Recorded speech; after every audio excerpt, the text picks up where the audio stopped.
जय श्री कृष्णा। आज मंगलवार के दिन आइए सुनते हैं हनुमान जी और मंगल देव की यह कथा। कुंडलपुर नामक एक नगर था। उसमें नंदा नामक एक ब्राह्मण रहता था। भगवान की कृपा से उसके पास सब कुछ था, फिर भी वह दुखी था। इसका कारण यह था कि ब्राह्मण की स्त्री सुनंदा की कोई संतान न थी।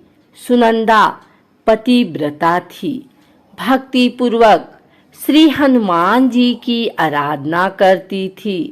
मंगलवार के दिन व्रत करके अंत में भोजन बनाकर हनुमान जी का भोग लगाने के बाद स्वयं भोजन करती थी। एक बार मंगलवार के दिन ब्राह्मणी गृह कार्य की अधिकता के कारण हनुमान जी को भोग न लगा सकी, तो इस पर उसे बहुत दुख हुआ। उसने कुछ भी नहीं खाया और अपने मन में प्रण किया कि अब तो अगले मंगलवार को ही हनुमान जी को भोग लगाकर अंजल ग्रहण करूंगी।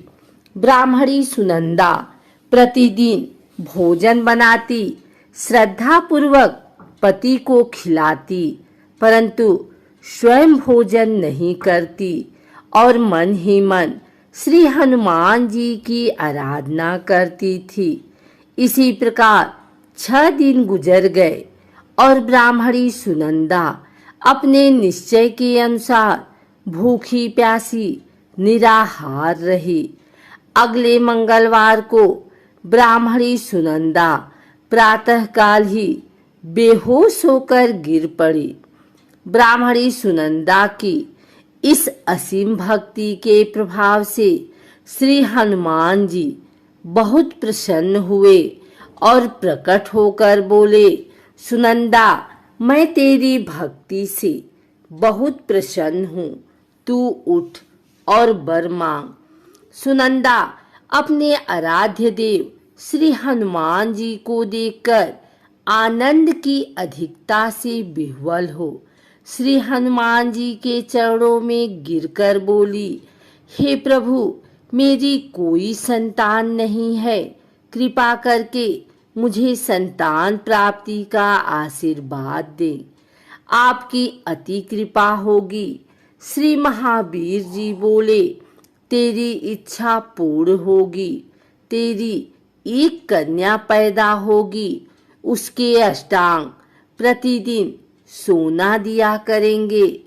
इस प्रकार कहकर श्री महावीर जी अंतर ध्यान हो गए। ब्राह्मणी सुनंदा बहुत हर्षित हुई और सभी समाचार अपने पति से कहा। ब्राह्मण देव कन्या का वरदान सुनकर कुछ दुखी हुए, परंतु सोना मिलने की बात सुनी तो बहुत प्रसन्न हुए।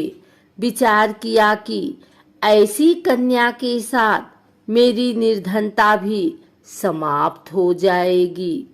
श्री हनुमान जी की कृपा से वह ब्राह्मणी गर्भवती हुई और 10वें महीने में उसे बहुत ही सुंदर पुत्री प्राप्त हुई। यह बच्ची अपने पिता के घर में ठीक उसी तरह से बढ़ने लगी जिस प्रकार शुक्ल पक्ष का चंद्रमा बढ़ता है। 10वें दिन ब्राह्मण ने उस बालिका का नामकरण संस्कार कराया।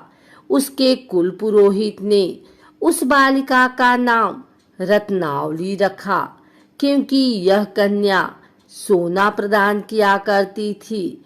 इस कन्या ने पूर्व जन्म में बड़े ही विधान से मंगल देव का व्रत किया था। रत्नावली का अष्टांग बहुत सा सोना देता था। उस सोने से नंदा ब्राह्मण बहुत ही धनवान हो गया। अब ब्राह्मणी भी बहुत अभिमान करने लगी। समय बीतता रहा। अब रत्नावली 10 वर्ष की हो चुकी थी। एक दिन जब नंदा ब्राह्मण प्रसन्नचित्त था तब सुनंदा ने अपने पति से कहा, मेरी पुत्री रत्नावली विवाह के योग्य हो गई है, अतः आप कोई सुंदर तथा योग्य वर देखकर इसका विवाह कर दें।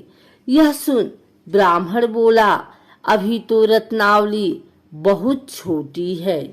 तब ब्राह्मणी बोली, शास्त्रों की आज्ञा है कि कन्या 8वें वर्ष में गौरी, 9 वर्ष में राहिणी, 10वें वर्ष में कन्या, इसके पश्चात रजस्वला हो जाती है।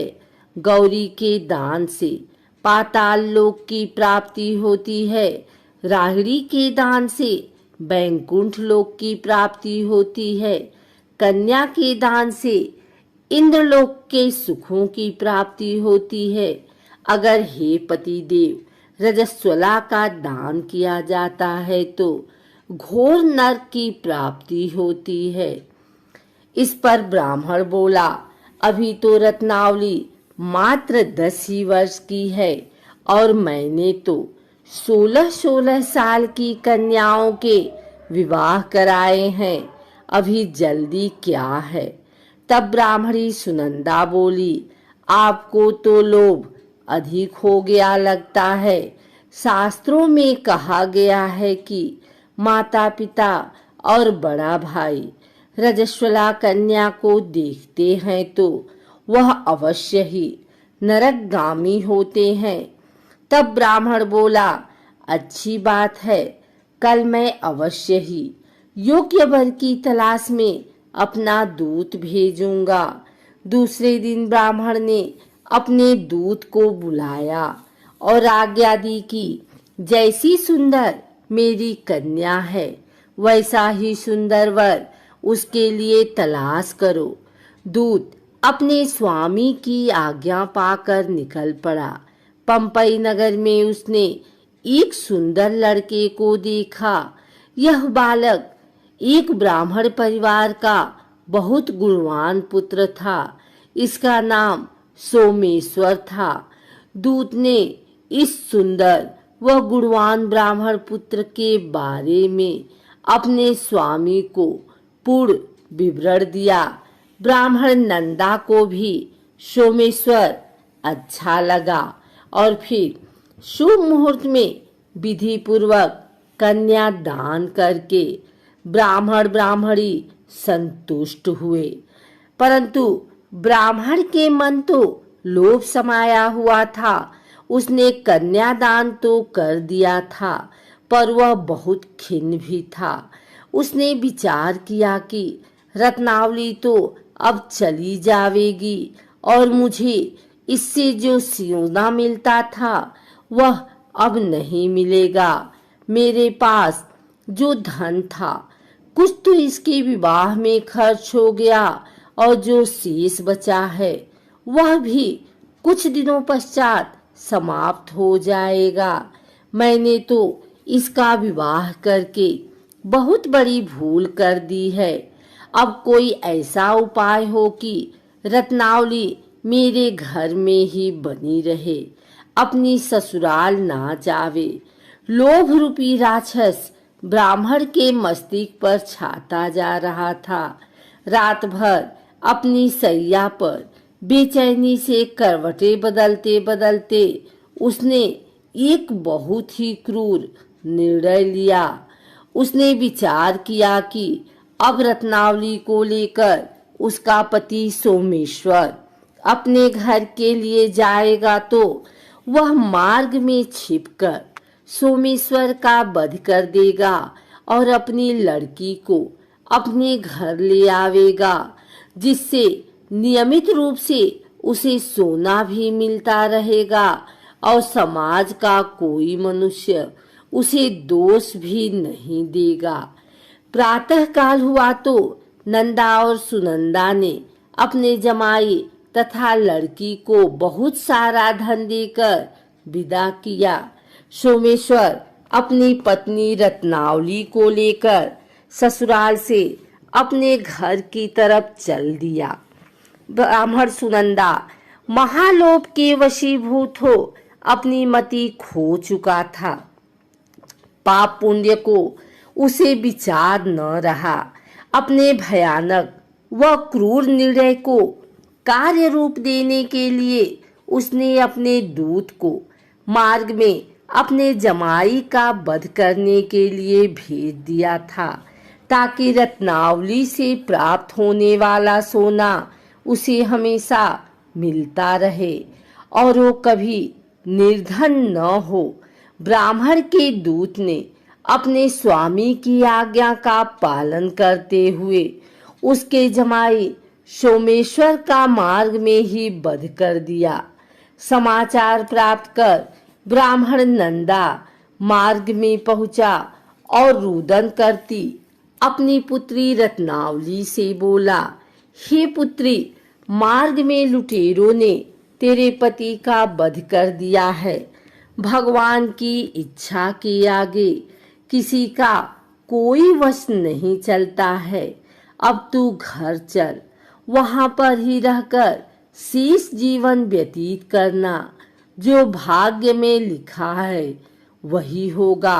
अपने पति की अकाल मृत्यु से रत्नावली बहुत दुखी हुई। करुण क्रंदन व रुदन करते हुए अपने पिता से बोली, हे पिताजी, इस संसार में जिस स्त्री का पति नहीं है उसका जीना व्यर्थ है। मैं अपने पति के साथ ही अपने शरीर को जला दूंगी और सती होकर अपने इस जन्म को, माता पिता के नाम को तथा सास ससुर के यश को सार्थक करूंगी। ब्राह्मण नंदा अपनी पुत्री रत्नावली के वचनों को सुनकर बहुत दुखी हुआ। विचार करने लगा, मैंने व्यर्थ ही जमाई वध का पाप अपने सिर लिया। रत्नावली तो उसके पीछे अपने प्राण तक देने को तैयार है। मेरा तो दोनों तरफ से मरण हो गया। धन तो अब मिलेगा नहीं।